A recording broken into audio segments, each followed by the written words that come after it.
வணக்கம். வாழ்க வளமுடன். நிறைய பதிவுகள் பித்தப்பை கற்களை பற்றி, பித்தப்பையை பற்றி. இப்போ நம்ம சமீபத்தில் பார்த்த பித்தப்பை தொடர்ச்சியாக இது இரண்டாவது பதிவு. இந்த பித்தப்பை கற்களை கவனிக்காமல் விட்டால் என்ன நடக்கும் என்ன பார்த்தோம்னா, வலி, நோயாளிக்கு பெரிய வலியை உண்டாக்கும். அந்த வலி 1லேருந்து 5 மணி நேரத்துக்கு ரொம்ப கடுமையாக இருக்கும். அதுக்கப்புறம் வலி குறைஞ்சி போகும். இந்த மாதிரி திரும்ப திரும்ப வலி வருகிறது அதை கவனிக்கணும். வலது பக்கம் மேல் வயிற்றில் தாங்க முடியாத வலி ஏற்படும். இந்த வலி சில நிமிடங்கள் முதல் 4 மணி நேரம் கூட நீடிக்கும். சிலருக்கு இதனால் கணைய அழற்சி ஏற்பட்டு சிறுநீரகம், நுரையீரல் போன்ற உறுப்புகளை பாதிக்கும். காய்ச்சல், விட்டு வலி, அதிவேக இதய துடிப்பு, மஞ்சள் காமாலை, தோலில் அரிப்பு, வயிற்றுப்போக்கு, வாந்தி, தலைவலி, குமட்டல், குளிர்காய்ச்சல் அல்லது நடுக்கம், குழப்பம், பசியின்மை, அடர் நிறத்தில் சிறுநீர் மற்றும் மலம் வெளியேறுதல், வலது தோள்பட்டையில் வலி. பசிக்காத போது சிறிது சாப்பிட்டாலே அவர்கள் வயிறு வீங்கிவிடும்.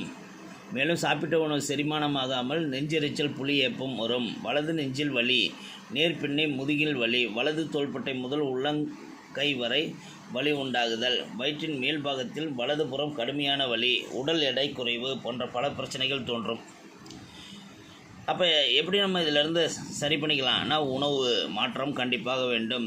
தினமும் சரியான நேரத்தில் உணவு உட்கொள்ள வேண்டும். உணவை தவிர்ப்பது பித்தப்பை கற்கள் உருவாவதை அதிகரிக்கும்.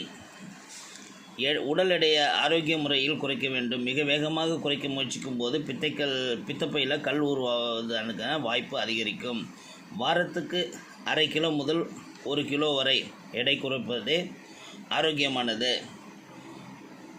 எந்த வயதினரும் பித்தப்பை கற்கள் உண்டாகலாம். ஆனால் பெண்கள் தான் அதிகம் பாதிக்கப்படுகிறார்கள்.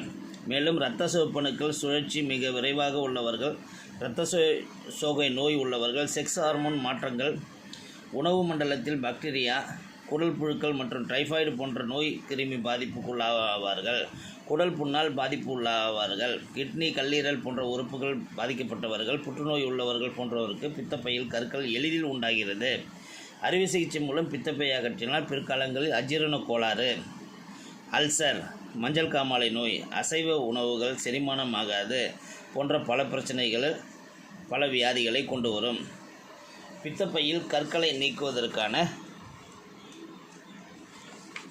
வீட்டு மருத்துவம் என்னன்னு கொஞ்சம் அடுத்த பதிவில் பார்ப்போம். அந்த வீட்டு மருத்துவங்களை தொடர்ந்து கடைப்பிடிப்பதால் பித்தப்பை கற்கள் வராமல் தடுத்து கொள்ளலாம். வாழ்க வளமுடன்.